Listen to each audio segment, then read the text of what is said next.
سوال دا دی چې یو شی دې پیدا کړو چا نه ورک شوی او تا وموندلو نو په دې باندې به سړی څه کوي؟ عوام کې خو دا مشهور دی چې بل له به ورکوي خپله به یې نه استعمالوي.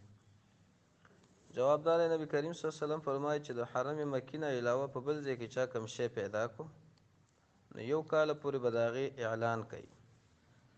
معنا وایي به داسې څه ناسه علامات به یې ښیي چې یاره داسې یو شیز مې پیدا کړی دا به د چا وي. که یو کاله پورې د هغې مالک پیدا شو خو په بې غور دې کې که کاله پورې مالک پیدا نه شو نو بس هغه دې د خپل ځان دپاره استعمال کړي.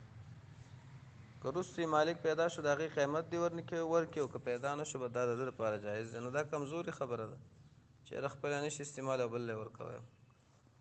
دا بعضې خلکو پخوا کوله چې ځان ته به شی راجع کوو چې یاره د دوی څه ګټه وشي. لکه ویل به که پردی شی دې وموندو نو هغه به بل چا له ورکړي او چرګې دې اذان وکړو ملا له به ورکړي. دا خبرې نو دا کمزورې خبره ده.